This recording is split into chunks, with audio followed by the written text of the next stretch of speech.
Welcome to Open Range. I'm your host, Gary Emineth. Today we're going to be talking to Jonathan Fortner, President and CEO of the Lignite Energy Council. And we're going to finish up the show with a healthy living tip by Dr. Jake Schmitz. We're going to focus. A lot of things have changed in the coal industry with the Trump administration. And we're looking forward to hearing what Jonathan has to say, how things have changed. So Jonathan, welcome to Open Range. Thank you for having me on.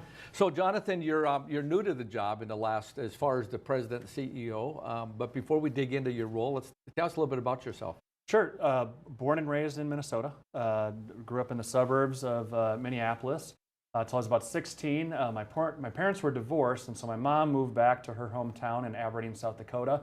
And around age 16, I moved out there. She got remarried, and so I kind of had an experience where I grew up in a big city, but then also lived in a smaller town. Aberdeen is about 25,000 people. So did high school there, did undergrad, went to Presentation College, had an opportunity to play basketball for them. So that's what kind of kept me on the straight and narrow, was having the sport to play. And so following that, went in the workforce for a year, decided I wanted to do some more school. So I went up to UND, proud alumni of the school. And so up there I did a master's in business administration, followed by a master's in public administration. While I was there, met my wife, my future wife, that is.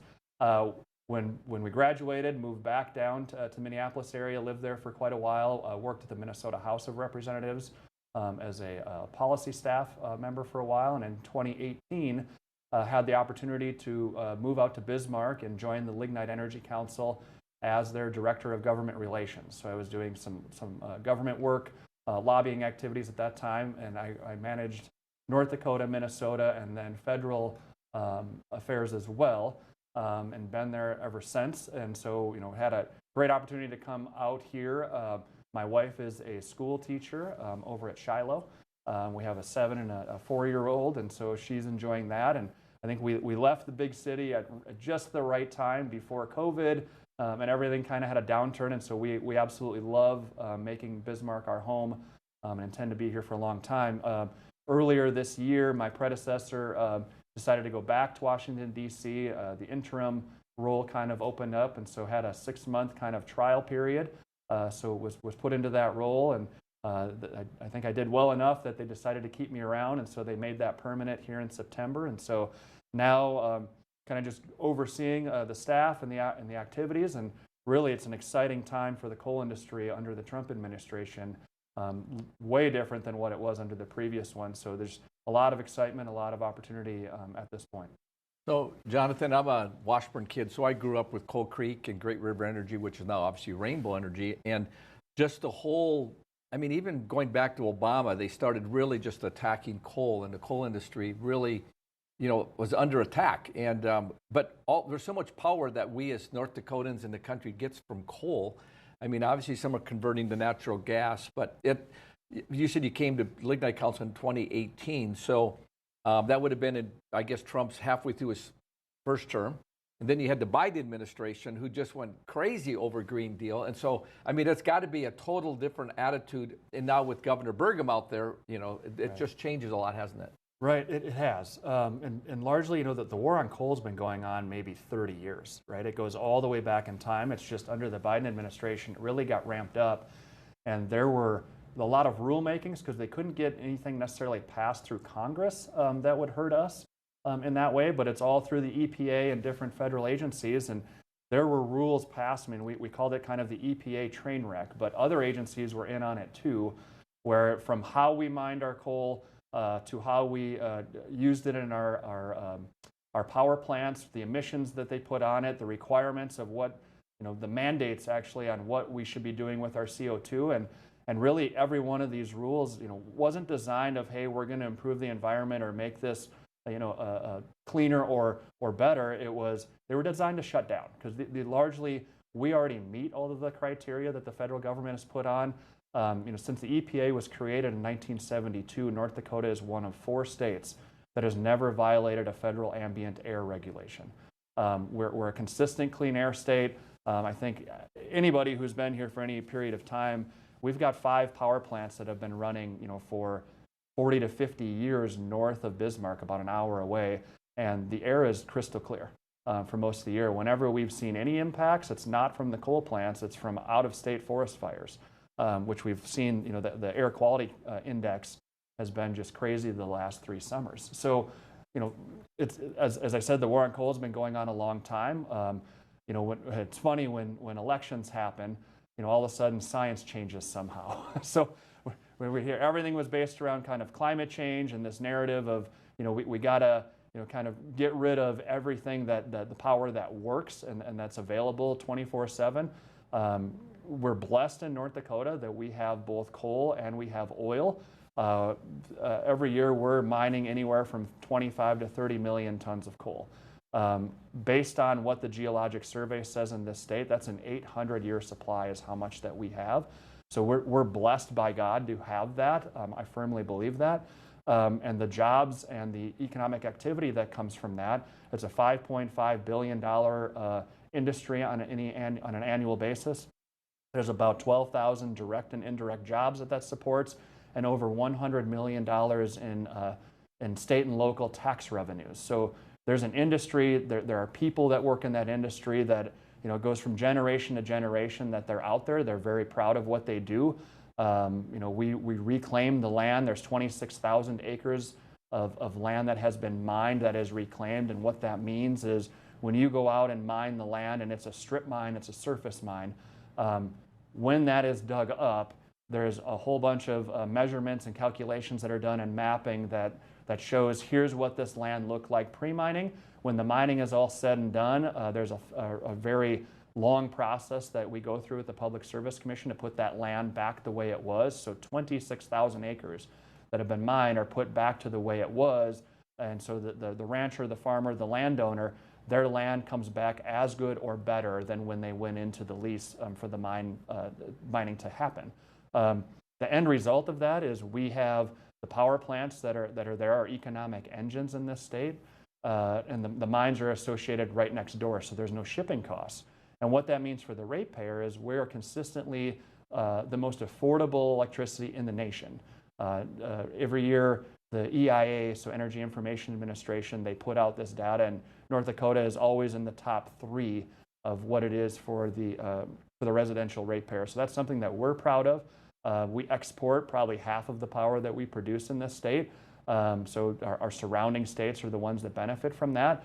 But we're seeing now unprecedented demand growth, whether that be from AI and data centers, whether that's from just growth in general. We're an exporting state, but more and more there's opportunity to come here and put up, whether that's a critical mineral processing facility, a carbon capture facility, a data center. There's just a whole lot of positive movement that's out there, and it's demand growth we've never seen. And what that does is help provide more high-paying jobs. The coal industry. If you look at NDSU does a study for us every year or every other year, and they go out and look at the counties across the state, and the 3 coal counties of McLean, Mercer, and Oliver are consistently in the top 10 for annual average wages, and that's largely due to the jobs that the plants and the mines in the coal industry provide. And that's roughly about $100,000 to $85,000 per year for the jobs that are at those facilities. So it's something that we're very proud of. There's a benefit for industry, for those who work in it, for the communities that they serve, and then for the ratepayers that receive that power as well. Jonathan, I grew up in Washburn, and I was in high school when they started building the power plant, and not all the construction jobs that came, but many of my classmates now, I'm having my 50th year reunion this year, so a lot of them are now graduated who worked at the plant. Great retirements, great benefits. My dad had the grocery store. I always kind of joke that he built it. And before the power plant in Washburn, everybody bought hamburger, but the wage scale to what you were speaking to was good. And people were able to raise the standard of living. And the impact of coal that it's had on McLean County, Oliver, and Mercer is just incredible of what it's done because so it was really driven by agriculture. And I always kind of feel that coal is, because of what's happened with the oil industry, they kind of lost their attention because back when I was younger, many years ago when coal first came, it was like the big boom to our economy, and still is. It's just that the oil has just become so high profile in that regard, hasn't it? Sure, it has. And, again, we're blessed in North Dakota with the Bakken and the boom that's been there. And it's 52% of the state revenues come from oil production, right? And What powers the oil production? Well, the coal industry does. So it's kind of two industries that are very well linked, and there's a long history there. And as you say, the 50 years, we just celebrated our 50th anniversary as the Lignite Energy Council, a year or two ago. And so we've been around a long time. We look to have a very long runway into the future as well. We've got a lot of exciting research and development projects that are out there as well. And, we can talk about this in maybe another segment, but when you talk about the oil industry and what's over the horizon in the Bakken, I mean, it's just being tapped. There's a lot more that's available there. Enhanced oil recovery using industrial CO2 that comes from our power plants is how we continue, that into the future. So, Jonathan, we're going to go to the break here, and when we come back, I want to talk about have you drill down a little bit on the future, because there's a new generation of people working out at the Rainbow Energy out at Coal Creek, but it's kind of like at that cycle where that's pivoted and people retired. Is there, having, in your role and what's going on in Washington, obviously the Trump administration is more open, but you talk about these election cycles that happen. I'd like to get your perspective of, what happens in 3 years if the liberals get in control and they attack fossil fuels again. So we're going to go break, and we come back. I'd like to dig into that. So we've been talking to Jonathan Fortner, the president and CEO of the Lignite Energy Council. I'm your host, Gary Emineth. Stay tuned. We'll be right back.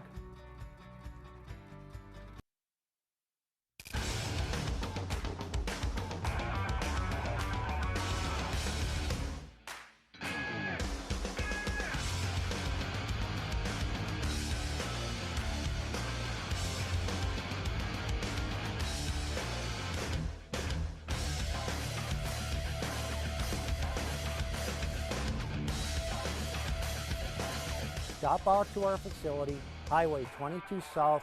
Let us build a truck for you. Hello and welcome to the MHA Interpretive Center. It's the perfect stop along the Lewis and Clark Trail and the cultural hub of the Mandan, Hidatsa, and Arikara Nation. Nestled along the shores of Lake Sagagawea in Newtown, North Dakota, 1 mile west of the Four Bears Casino. You can enjoy amphitheater performances, art exhibitions, and educational workshops utilizing our living cultural center. Enjoy some coffee, browse our gift shop, and learn about the original people of this land. Learn more at mhanation.com/interpretive center. Welcome to Arrowhead Cleaners. Newly renovated, modernized, and ready to make your cleaning needs hassle-free. From commercial and residential wash and fold laundry services to the latest in professional dry cleaning techniques, we are dedicated to your unique needs, offering alterations, fabrications, and even custom hat making. So whether you're a busy professional, a family on the go, or even a rodeo champion, Arrowhead Cleaners is here to take your things from messed up to dressed up. Now celebrating our 64th year in Arrowhead Plaza. Home on the Range offers a nurturing place for teens who may have just come from an unsafe or traumatic environment. Here, they receive therapy and education services centered around animals, and the surrounding nature provides opportunities for work, fun, and healing. Life skills learned at Home on the Range are carried with residents when they return to the community with new talents and a greater appreciation for themselves and others. Are you dealing with arthritis, nerve and back pain, dry skin, or superficial wounds, but found no relief? Give Stewart's Natural Health a try. For over 4 decades, Stewart's Natural Health has been helping people and animals with herbal and natural oil lotions, ointments, and creams with a mission to help you relieve pain and feel your best using the power of nature. Discover the safe, drug-free solution to your pain, guaranteed or your money back. Visit stewartsnatural.health today. West River Equipment of Mandan is here to help you maintain peak productivity in your operation. As an authorized dealer for many high-quality equipment lines, we have the new and used equipment it takes to make your farming, ranching, or construction operation profitable and efficient. West River Equipment also has the parts on hand and the experienced technicians in our shop to get your equipment back in action fast. Find what you need at West River Equipment on Old Red Trail in Mandan.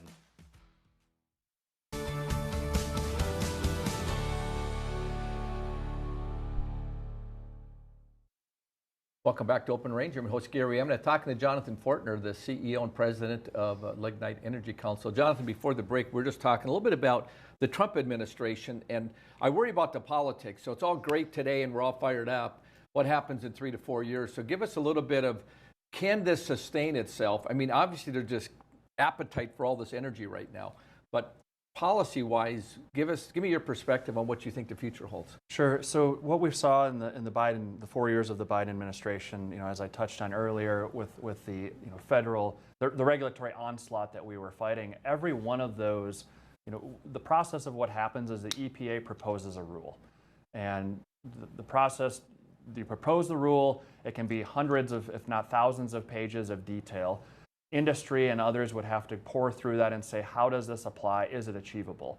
Then there's a public comment process where we would spend a whole lot of time and money with attorneys to put comments into the record to say, EPA, this doesn't work and this doesn't work. We'd really like to help meet the standard, but it's just, we don't think it's possible with the technology and the cost that's out there today. We just don't see the upside.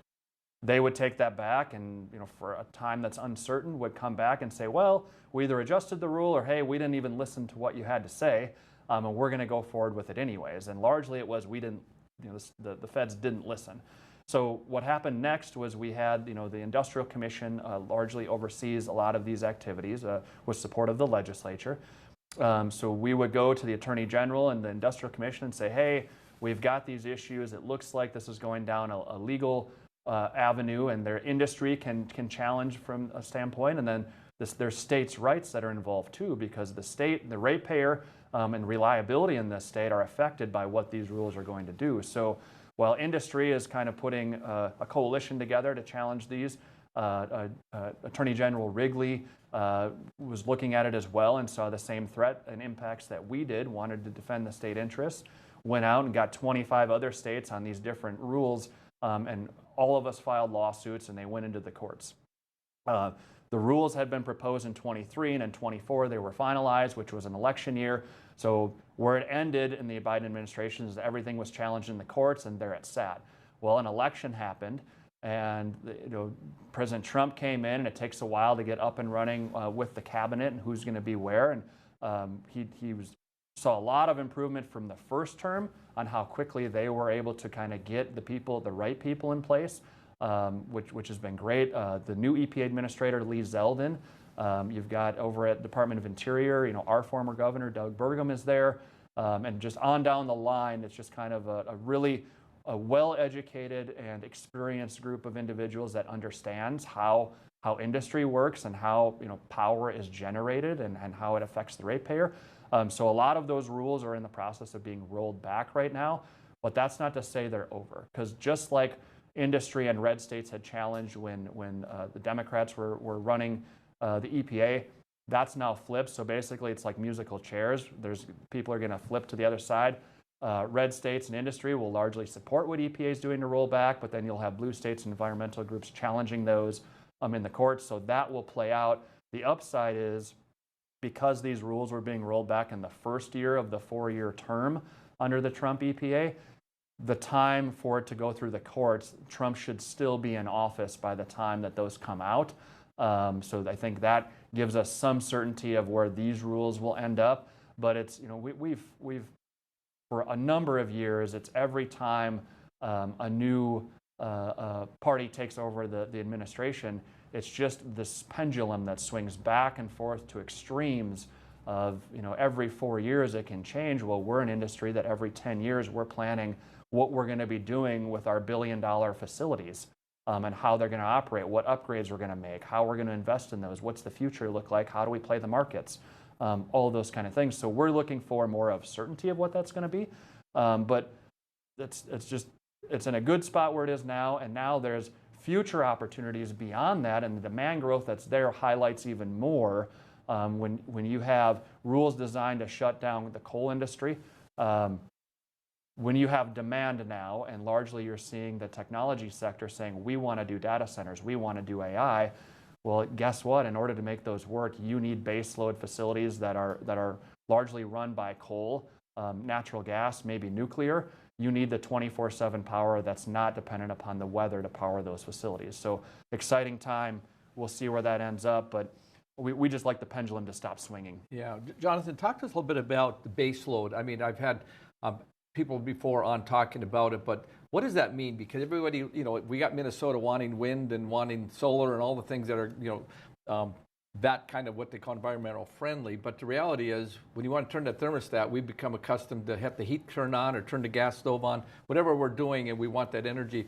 Explain to what the base load is to a consumer out there, what that means, and the impact, why coal is important in that regard. Sure. So there's two forms of electricity that can be generated. One is base load, and that would be energy or electricity that's produced with a fuel source. So that can be coal, that can be natural gas, or that can be nuclear. And when the demand goes up and down, you can crank a dial because you have a fuel source to make that happen, right? So when you're using your stove and say, this morning I fried eggs on the stove and use a very low temperature, you dial it down to maybe 1, 2, or 3 on your natural gas stove, and then maybe you're gonna boil a pot of water. Well, I need it to be all the way to 10. You know, that's a good analogy to say this is how the electricity market works as the day goes. When people wake up in the morning, everyone's rushing to get ready and turning on all their appliances, so demand goes up. When people go to work, there's not as much happening at your house. And then when people come home at night, they're going to make dinner, they're going to wash the dishes, they're going to wash clothes, they're going to use all of their appliances, demand goes back up. Well, the electricity market and generation system has to be able to respond to that. The other forms are called intermittent resources, which would be solar and wind. Solar is dependent upon when the sun is in the sky, and depending on the time of the year and where it's at. Like right now, the reason it's cold is because as we shift into the winter season, the angle of the sun is far less, and so we're not getting the same impact as we would, and that affects the solar output. So during night, solar's not producing anything. For wind, when the wind blows, and there are times that we win, I think we live in maybe a top 5 wind state here in North Dakota. When the wind blows, that's good. Those turbines will be producing electricity and they'll be working. When the wind's not blowing, what's producing the electricity? And so the regional operators of the grid, whether that's MISO or the Southern Power Pool of North Dakota is in both, they're trying to manage all of these different resources to meet the demand as the regulations and the market has been skewed against the baseload facilities, largely coal. And as coal has been shutting down across the nation, we haven't had as much impact here in North Dakota, which is a good thing. But what that does is it makes the reliability of the grid less. And so in MISO, we're in a 15-state regional grid. We're producing power that goes outside of the state that helps our neighbors with their electricity, and we can dial that plant up and dial that plant down as needed. So moving forward and where the demand growth is going, if it's in data centers and AI, we're seeing largely those can't be run on our intermittent generation resources. You have to have that 24/7, 365 demand that's there. And as that grows, like that makes our generation facilities more valuable. But I think it also highlights right now, I mean, we've seen grids get impacted. Winter Storm Uri that happened in Texas back a couple of years ago, that affected the grid down in Texas, and we had a short blackout here or rolling brownouts in North Dakota as a result. That's because we're integrated in that grid. The margins right now on the grid of what we have for capacity to go above what demand may be today, and it's always higher in the summer when everyone's running their air conditioning, it's already very tight. We can't lose any more electrons, especially the baseload electrons, as exist today. And when the growth happens more in the future, I think we're seeing more and more that people are waking up to the reality. And I'm not here to tell you that wind or solar or another resource is bad. It's just every one of those has a good side to them, good attributes, and then there's negative attributes as well. Coal's maybe is CO2 as it is perceived, but and we can get into that. CO2 is a commodity. I mean, there's a lot of uses that you can make with that, and we produce it. So largely speaking, baseload is a good thing. If you want to wake up and never think about electricity, support baseload because the light will come on, your refrigerator will be working, the AC will work. You don't want to be dependent on whether the wind's blowing or the sun's shining on those things operating.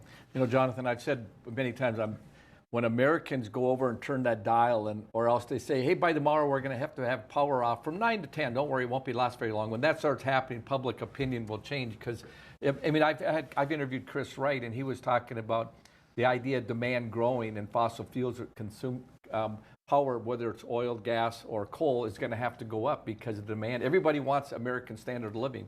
And I think he said about 1 billion people in the world want to live to the American standard, and a lot of it's because we have cheap energy, and the ability to have access to power, which is what makes America work in so many ways, isn't it? It truly is, and really, I mean, it's kind of, we're the backbone of society. So the reason that the hospital functions, that the school does, that the stoplights work, is because of the power that we provide, right? So it's kind of in the background. People don't really aware of it until it doesn't work, right? And then people are going to wonder what in the world happened, right? So I'm here to tell you, like, support baseload. You want that to remain. But largely, it's either we grow and we produce more resources to meet that demand, or what happens is you go into demand response or demand management. And we've seen in states like California, when that grid gets really stressed, the alerts go out to say, hey, tonight between the hours of 5 and 9 o'clock, we're asking residents not to run, their dishwasher or wash their clothes or whatever. And I don't know of anybody that wants to live that way. Right? If you have the clothes that need to be washed, you wash them, right? You don't wait and say, well, gosh, maybe we have to wait till tomorrow morning, and honey, I'm not home. How are we going to do this? Jonathan, I got a friend worked with out in California, and he said because of the issues of power in California, he would be used to taking a shower, turning it from warm to cold to cool. So he'd take a shower and he'd be adjusting the temperature because he wouldn't be using hot water. I'm going like, are you kidding me? We have all the power we need, 800 years worth of coal. We're going to go to the break. We come back. I want to dig in on CO2 and talk about that because there's a lot of controversy around the pipeline, but more than that, it's important that we deal with that. So we've been talking to Jonathan Fortner, President and CEO of Lignite Energy Council. I'm your host, Gary Emineth. Stay tuned. We'll be right back. Baseload Trailers of Dickinson is a family-owned dealer with expert staff that know their products front to back. We stock over 150 units of all types and can custom order a trailer with the unique features and capabilities you require for brands you can trust. Our experienced service team is the reason we're also the best place to have your trailer customized or repaired. Count on Baseload Trailers of Dickinson to keep you hauling. Come on in and experience small-town hospitality and the personalized care that makes car buying a pleasure. We know that every journey starts with the right car. Whether it's school drop-off, weekend road trips, or your daily commute, we have the right vehicle for you and your family. With trusted brands, affordable prices, and a team that treats you like family, finding your next car has never been so easy. We pride ourselves on personal attention and quality service. Bassett Motors, where our customers send their friends.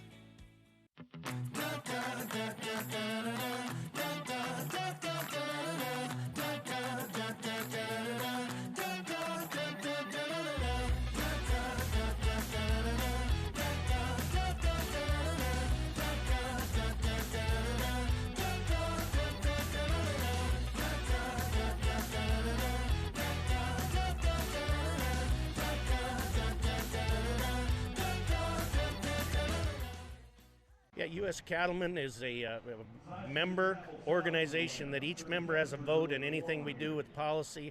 We're representing the independent cattleman or the cow-calf guy or an independent feeder or whatever. We like to support the independent producer. We're talking about mandatory ID, we're talking about cool, we're talking about all the legislation that's going to be coming down with the new administration. There's going to be lots of moving and shaking, so always check us out at our website, uscattleman.org. I'm $27,000 in credit card debt. Okay. You have to radically do something different, because if you keep doing what you've been doing, you're going to keep getting what you've been getting. Now's not the time to be doing math. The time to be doing math was when we didn't go into $200,000 of debt. If you are freaked out and you're stuck in these debt payments and you think it has to be a part of your life, it doesn't.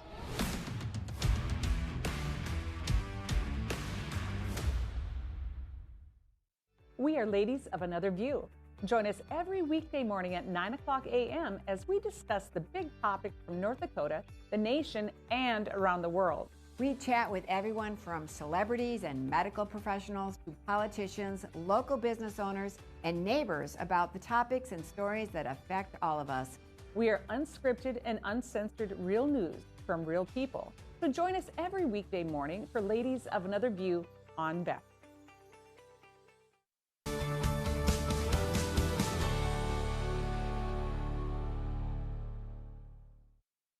Welcome back to Open Range. I'm your host, Gary. I'm talking to Jonathan Fortner, President and CEO of the Lignite Energy Council. Jonathan, before the break, I wanted to dig in on CO2 because there's such a stress point over it. In fact, I think it's kind of interesting. Bill Gates just came out and said, yeah, maybe the CO2 in this environment isn't going to wreck humanity. I'm thinking, does he have ulterior motives all of a sudden? What's pivoted in that mindset?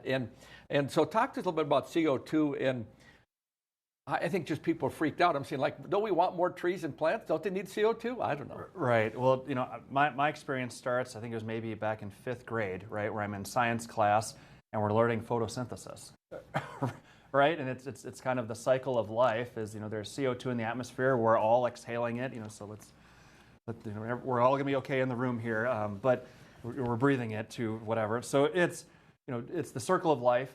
We're all made of carbon. It's nothing that I believe to be afraid of, but we've seen a political movement that's out there, whether you call it the climate change movement, global warming. There's a lot of fear and concern about it, and we're kind of the target of all that in one way or another. And maybe that's geopolitical forces, maybe that's environmental. Who's to say where it is? But it's reached a point, and we saw this prior to the Biden administration, maybe back to Obama, but it's reached a point where CO2 is kind of the boogeyman that's out there. And it's funny, we've done focus groups here in North Dakota and in Minnesota as well, and we sit and kind of learn where's the general public at on this issue. And what we've heard in Minnesota is when you got people talking about CO2, it was, gosh, is that what happened in Chernobyl? Isn't that radioactive? There was just a lot of fear, and these were suburban, people in this focus group, and so we're kind of going, wow, how do you educate, on these issues? But here in North Dakota, we have a little bit different experience. So we've got 5 power plants. We got another plant at DGC that produces a lot of ammonia and fertilizers, and it's had a CO2 pipeline that's gone off of that plant going into Canada to help with oil production. It's been there 25 years and has a very strong safety record, and has, it goes under the Lake Sakakawea, it goes all the way up there, so there's a track record there. And largely the coal industry is faced with kind of an issue of if we're going to get regulated out of business, the way it's going to happen is through CO2 mandates and regulations. And Biden administration just had one called the greenhouse gas rule. It's also been called the carbon rule. And what that said was by date certain, which was 2032, that every existing coal plant and gas plant in the country had to put CO2 or carbon capture technology on the plant or had to shut down, right? So that's not too many years from now to do that. And in this state, we've been working as an industry. I think the first CO2 law that was placed on the books was back in 1993. LEC, we've been in this space for a long time working on policy. We've got Project Tundra up at the Milton R. Young station that's been worked on. Rainbow up at Coal Creek is working on carbon capture as well. We've got ethanol plants that are currently doing it today. DGC is currently doing it today as well. So it's at a smaller scale than what coal would be. And so we're faced with the dilemma of, at any one of these points, had Trump not won this last election, we were challenging that rule in the courts. We don't know what the courts are going to decide. It starts in the D.C. Circuit. We were not going to get a favorable outcome from there. It went to the Supreme Court, and there it was sitting, and it's still sitting now until EPA kind of decides what they're going to do with it, and maybe they just pull the rule, that case goes away. But you don't want anything to be decided by the courts, right, when it ends up with your industry. So we're faced with the dilemma of we've got a regulatory threat, whether we agree that it's a threat or not, right? Whether it's an environmental threat or not. We have a regulatory threat. This is how they will shut down our facilities. So what we've been doing, and we've been way ahead of the curve on this, is to say, wait a second, we're producing CO2. We know that this is a commodity. We know it has value. Right now, it's a waste product that's just going out of our emission stacks. And as I said, we've met every air regulation that's out there that exists today. So as we look at it, we're saying, what can we do? This is a waste product. Could we capture it? Can we sell that to somebody? Right now, the federal government, it's a lot of money to put these facilities on. Carbon capture is anywhere from $1 billion to $2 billion to retrofit one of our existing coal plants today. We've done a lot of research and development on this. We know what the geology is if we were going to sequester. There's a lot more focus now on doing enhanced oil recovery, or EOR as it's called, where you could put a capture facility on one of our power plants, and you could build a pipeline that goes 100 miles into the oil fields, and they can produce more oil out of it. The benefit is to the consumer is we get to keep our low electricity rates. We get to keep the reliability of the grid. Oil industry gets to produce, and there's estimates out there that the Environment and Energy and Environment Research Center up at UND, they've done a lot of research on this and says that the terminal decline of the Bakken can happen in 6 or 8 years. So that means they'll be producing less from that time forward, and that means less investment by the oil industry, less output will happen unless you use CO2. The CO2, the molecule adheres to oil when it's pumped down when you do some fracking or conventional wells as well, and it will produce, it acts like a sponge, it extracts more oil out of the reservoir, and it would keep the oil revenues continually flowing higher over the future. And so that keeps the revenue flowing in, and 52% of our state budget is funded by oil. And so if we're not producing that oil, we're going to see impacts across the state for education funding, for roads and bridges funding, for hospitals, for everything. So I think it's a positive thing for the state, and where it helps the coal industry is if we don't do carbon capture, there is a time in the future where we're going to be faced with that regulatory threat again, and it may shut down a plant, it may shut down a mine, might have a ripple effect. What replaces that, I don't know. Or we can put a capture unit on it. We can capture that waste product. We can produce more revenue, which produces more revenue for taxes that are paid, for revenue, keeps the oil flowing for the state. So for us, we're supportive of carbon capture, keeps our plants, keeps the investments running, rolling in, and keeps the grid reliable and the costs low. Jonathan, I want to pivot a little bit. We got about 3-4 more minutes, but I want to talk about also a sidelight, as long as I got you here, about critical minerals related to the Trump administration. Just got done talking to China about rare earth and all that, as far as what's so important for all the different types of batteries and computer, on and on and on the list goes. Talk a little bit about Lignite and the opportunity related to that here in North Dakota. Sure. So with the Lignite Research Council, which is underneath the Industrial Commission in this state, there has been a number of research projects that have gone through that have looked at the development of critical minerals and rare earth elements here. As I said before, we're mining 25 to 30 million tons of coal per year. We got an 800-year supply, and not only are we blessed with that to produce electricity, but in our coal, there are a number of the critical minerals and the rare earth minerals that our nation needs for national defense, for the electronics that are out there, for cell phones, for MRI machines, for our computers. Two of the big ones are germanium and gallium. And from a national defense perspective, when you say our troops are out there with night vision or laser technology, those are the main elements that are in that technology to make those work. We have them here in North Dakota. But unfortunately, where we're at today is China controls 95% of the world's supply of these critical minerals and rare earth elements. That's not a good place to be from a national defense standpoint. As we've had tariff wars and economic trade issues, and I know President Trump is in meeting with China, or was last night, this morning, and trying to work out some of those trade issues. We should not have our national defense dependent upon an adversary like that. So right now, there isn't a whole lot of domestic production of these minerals happening in the U.S. In North Dakota, I think we're well positioned where we've got existing research that's been going on. It's there. We know we can extract it. We know we can produce it. We've got on federal lands and state lands.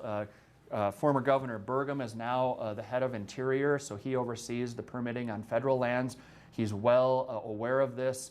Chris Wright at DOE is well aware of how this operates as well. So I think it's another opportunity where we could have a domestic supply of these important minerals that would help with our defense technologies and the electronics industry as well. So exciting for us. That means mining more tons of coal. That's more severance taxes that goes into coal communities as well. But just another diversification of what we can do with the industry, and it's exciting. So Jonathan, just the last minute or so, are you optimistic of what the next decade leans for coal? Very optimistic. I mean, this is an exciting time. A year ago, we were kind of pulling our hair out saying, how do we survive, right? How does this work? Now, I mean, elections change a whole lot of things. We're hoping Congress maybe acts and does some more things that kind of puts more into the law, where it's not just the federal administration can kind of pick and choose what they want to do. Like, and then if the Supreme Court could dial EPA in a little bit more, that would be a great thing. But we've got a window of opportunity here during this Trump term, and he's limited to just this term. We don't know what comes after that, so we're really trying to hit the ground running right now and seize the opportunities while they're there in front of us. Sky's the limit of where they could go. And I noticed one last thing. I've seen the Rainbow Energy. I've been out by their facility where they have a major Bitcoin data center where Minnesota didn't want coal power. And so the future with data centers in North Dakota is significant, isn't it? That's exciting as well. And we don't know where that goes yet, but I've been following over in Ellendale. So here you've got a town of 1,100 people. They've got a place on the transmission grid where there's a glut of energy that could be produced, and that's from wind. So they can have a substation there. They can harness that energy. But what I've heard from Applied Digital is they're saying $22 to $24 billion of investment. The city of Ellendale has been able to annex the land that's there, so they're going to see some of the benefit. 400 full-time, high-paying jobs, which I think when it's all said and done, that one facility will be the 4th largest taxpayer in the state. That's incredible. It's exciting, and I think for our coal plants, instead of us selling into a market that's skewed against us, if we could co-locate some of those facilities next to our coal plants, that would be fantastic. Well, we create jobs. We keep it in state, and we're able to use it for our own citizens, our own taxpayer base. So that's the benefit. We'll have you back in the future and talk a little bit more about what's going on. So we appreciate you joining us today. Thank you for having me. We appreciate it. So we've been talking to Jonathan Fortner, CEO and President of the Lignite Council for North Dakota. I'm your host, Gary Emineth. Stay tuned. We'll be right back with another healthy living tip by Dr. Jake Schmitz. Hey y'all, it's Trent on the loose. I want to tell you, Lady Blue and I, we got a lot of miles together, but you know what? You and I got a lot of miles together as well. And all I want to do is bring to you the information on how we maintain a domestic supply of food and fuel for future generations. So I'm going to continue to travel the world and unearth the stories that make it possible that we can live in a free United States of America. Welcome to Arrowhead Cleaners. Newly renovated, modernized, and ready to make your cleaning needs hassle-free. From commercial and residential wash and fold laundry services to the latest in professional dry cleaning techniques, we are dedicated to your unique needs, offering alterations, fabrications, and even custom hat making. So whether you're a busy professional, a family on the go, or even a rodeo champion, Arrowhead Cleaners is here to take your things from messed up to dressed up. Now celebrating our 64th year in Arrowhead Plaza. Are you dealing with arthritis, nerve and back pain, dry skin, or superficial wounds, but found no relief? Give Stewart's Natural Health a try. For over 4 decades, Stewart's Natural Health has been helping people and animals with herbal and natural oil lotions, ointments, and creams with a mission to help you relieve pain and feel your best using the power of nature. Discover the safe, drug-free solution to your pain, guaranteed or your money back. Visit stewartsnatural.health today. We are the St. Mary Sisters. We are building a new facility here in Bismarck, North Dakota, for the sake of training young women to be courageous teachers in this state. The sisters will educate the younger generation to be fully alive through truth and discipline. The sisters' life of devotion and joy will make a positive difference in your community. Check out what we're up to, see what's going on, and join our mission to make a difference in the lives of the children of North Dakota. Ashley, North Dakota is where life moves a little slower, but never gets dull. From hunting, camping, and fishing to safe streets where kids can be kids, this is the best of small town living. And Ashley offers everything you need, from healthcare to hardware to countless ways to stay active. Here, we've invested in our future with major upgrades to roads, parks, and education. Whether you're here for the day or here for life, you'll find Ashley's where you ought to be. There's never been a better time to rediscover the style, reliability, and all-season, all-terrain fun of the all-new Nissan lineup at the new and improved Ryan Nissan. Whether it's the sleek and stylish Murano, the adventure-ready Pathfinder, or the reimagined, ready-for-anything 2026 Rogue, the all-new Ryan Nissan has the vehicle of your dreams at a price perfect for any budget. It's time to rediscover your passion for the road. It's time to rediscover the all-new Ryan Nissan, engineered to endure.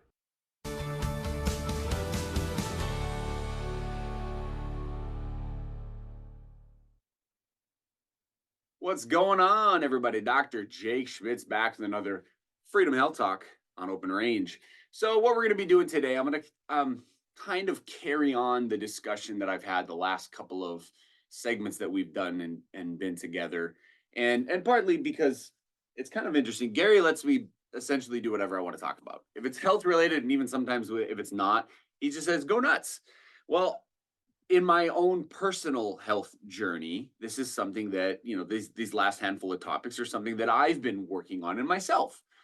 And I have found in my experience doing this now for 15, 18 years, whatever it's been, is that if it's something that I'm working through, it's something that you might be working through, or at least something that if I'm concerned with it, maybe you should be concerned with it. So I'm going to continue our series talking about exercise, fitness, metabolic health, and especially as it pertains to the aging process. So what we're going to be talking about today is a concept called muscle protein synthesis. This is something that is, in my opinion, again, with my opinion, it's backed by studies. So let me say this. Whenever I say my opinion, right, that is literally, I'm giving you my opinion. That's based on science. So it's not just like, you know, we went out fishing and I think this is the best fishing spot. No, it's like I'm a professional fisherman telling you this is the best fishing spot. So this is my opinion, but it's based on science and it's based on studies. And as I've said before, every single thing that I've do to explain or teach or help you with health is directly related to something that's going to help you live longer, generally. So what we're talking about today is a concept called muscle protein synthesis. Why is this important? Muscle protein synthesis is literally what it sounds like. It's creating muscle using protein. So as we age, and this is across the board, women, men, across the board, right? As we age, it gets harder to build muscle. That's a fact. It's harder to build. Anabolically is building. Anabolic is build. Catabolic is break down. To like anabolically build muscle, it gets more difficult as we age. This is important because if you are a person that 50, 60, I'm in my 40s, right? So 40s, 50s, 60s, 70s, 80s, whatever, keep going. As we lose muscle mass, we lose independence. This is a fact that is in studies. As you lose muscle mass, so imagine as you age, right? Let's say we have two people. One person is fit, vibrant, they've got plenty of muscle mass. They're doing a good job making sure they're maintaining that. They eat enough protein. That person, when you compare them to somebody who maybe doesn't do resistance training, they do not eat enough protein, they're actually a little bit underweight, they do a lot of cardio, but they're underweight, this person is going to have greater independence for longer than this person. We're going to talk about that. How well you maintain muscle as you age is a predictor of not just how long you'll live. I think that's important. Like, I want to live a long life. This is me talking. I don't know about you. I want to live a long life. I want to experience life with my kids, with my grandkids. I want that. I want to be able to, you know, have a blast with my wife for a long, long time. I want that. Doesn't mean you have to want that. But I also understand there's a part of that where I want to not just live a long time, but I want to have a vibrant life for a long time. There's a difference there. And I think part of the trap we fall into in our current healthcare model, the medical treadmill, is that we think that the goal is the number. The goal is not the number, meaning how long you live. That's not the goal. The goal is how long you live healthy. That's the goal. And by the way, taking a bunch of pills every single day, and again, I'm not telling you not to do this. I'm not a medical doctor, so I'm not telling you what to do with drugs. But taking pills every single day is not going to give you that long, healthy, vibrant life. It's just not. The fact you're on medication means you're already sick. I'm sorry to break it to you, but if you're on medications chronically, that means you are sick. That means there's a problem that you need to address. And I'm sorry if I have to be the one to tell you that. And so sometimes doing the things that I teach you to do will help you live that better, higher quality life. There are some things you can't avoid. Like if you're type 1 diabetic, I'm not telling you, so you shouldn't be on insulin. Well, that's stupid because you die. But what I am saying, though, is if you're a person, if you are type 2 diabetic, which is lifestyle-induced diabetes, you have high blood pressure because you're 50 pounds overweight. Like these are things that you can, you can control. These are things that you can have an impact in reversing, or at least getting better. So when we're talking about muscle protein synthesis, the entire concept of this is that I want you to have a strong, healthy, fit body for as long as possible. So you can imagine, let's say that you're in your 60s and you have grandkids. What do you think? This is something that, like, I don't want to say keeps me awake at night, but it's something I think a lot about, especially recently. Do I want to be like my dad, who when he would come to visit, and this is in his, I was reflecting on this, in his late 50s, right? So 58, 59, really early 60s. Like he would come visit and then sit on the couch the entire time. Like he wasn't on the ground engaging with my kids. He just didn't. And I don't know if it's because he couldn't. I don't know. I at the time it didn't really dawn on me what was happening, and I didn't really push it because I was kind of like, wow, he's here at least. But now that I reflect on it, especially after he's gone, you can see him right there. He's gone. He died 5 years ago, I think, already. But now, of course, looking back on it, I'm like, I don't want that. Like, I don't want that for my kids. I don't want that for my grandkids. I want to be the grandpa who's, I can roll around and wrestle with them, or let's play cars and blocks. Like, I want to be that guy. But in order to be that guy, I have to stay healthy and fit for a long time. I cannot be a fat mess trying to get on the ground. Like, it's not going to work. And again, I want you to hear, I'm not calling you out. I'm calling me out, which is helping you. That's the way that I look at this. So the whole entire goal is to stay fit. And the way to do that is through the concept. That was a long way of coming around to say muscle protein synthesis is the process of creating muscle and or maintaining. Because then maybe you might be a woman listening saying, well, I don't want to build a bunch of new muscle. No, but you want to maintain the muscle you have. You don't want to be losing muscle, because that's what happens as we age. You lose muscle. Like the default setting as you age, especially when you get in your 60s and 70s and beyond, is you lose muscle. That's default. You start losing muscle unless you're taking action to maintain and or grow. Now let's talk about muscle protein synthesis. Again, I want to be clear on this.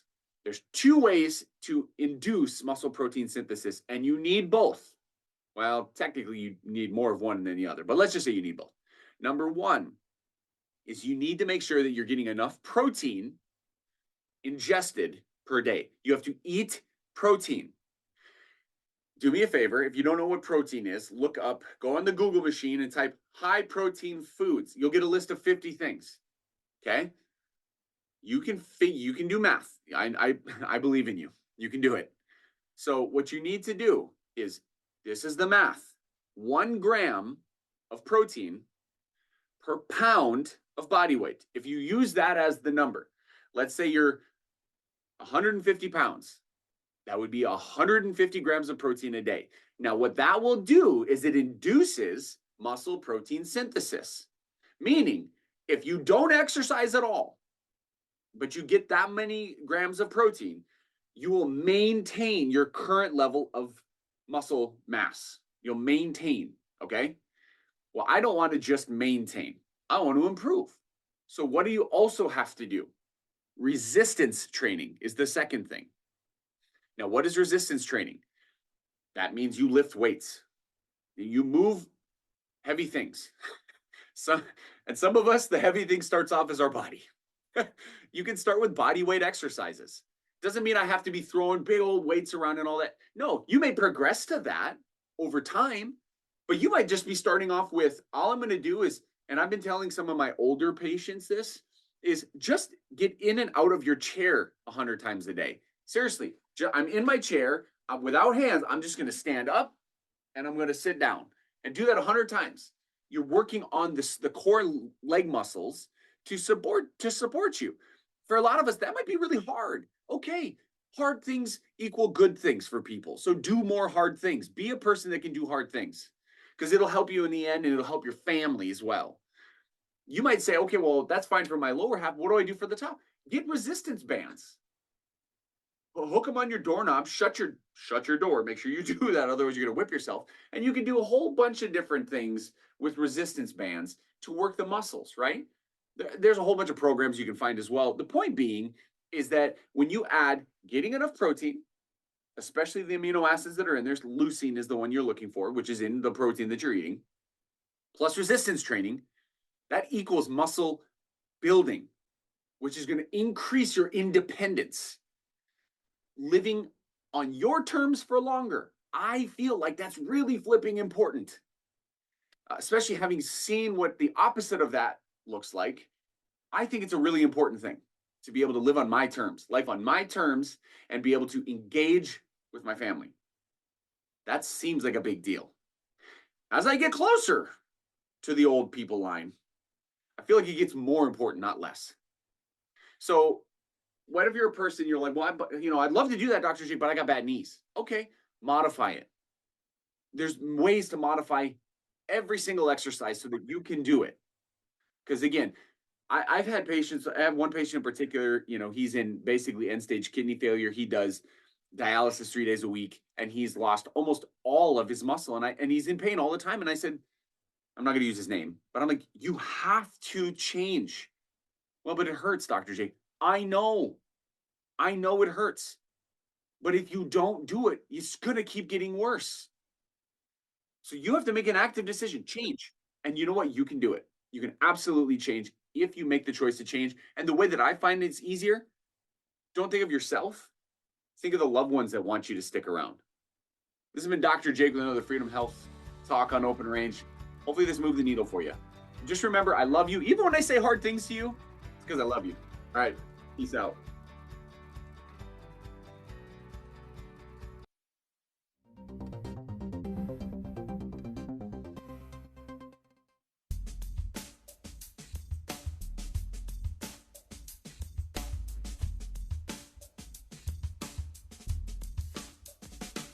Come on in and experience small town hospitality and the personalized care that makes car buying a pleasure.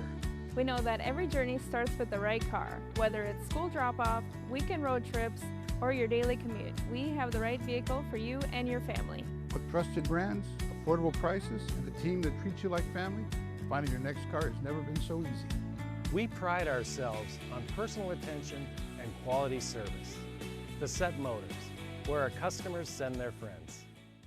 Welcome to Arrowhead Cleaners. Newly renovated, modernized, and ready to make your cleaning needs hassle-free. From commercial and residential wash and fold laundry services to the latest in professional dry cleaning techniques, we are dedicated to your unique needs, offering alterations, fabrications, and even custom hat making. So whether you're a busy professional, a family on the go, or even a rodeo champion, Arrowhead Cleaners is here to take your things from messed up to dressed up.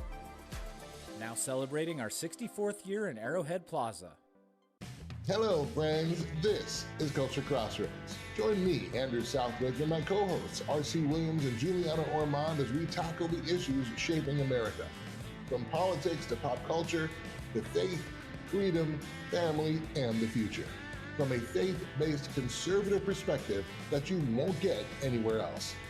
We stand at the intersection of faith and freedom. This is Culture Crossroads. Culture Crossroads. Sundays at 5 p.m. Central on Beck TV. Hi, I'm Scott Hennon, host of the What's on Your Mind program on Beck TV now. From Baker, Montana to St. Cloud, Minnesota, and everywhere in between, we're looking forward to having a conversation with you about what matters most.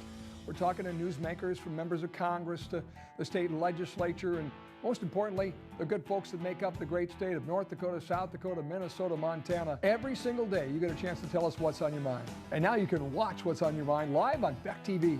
Tune in 10 a.m. live for What's on Your Mind. We are ladies of another view. Join us every weekday morning at 9 o'clock a.m. as we discuss the big topics from North Dakota, the nation, and around the world.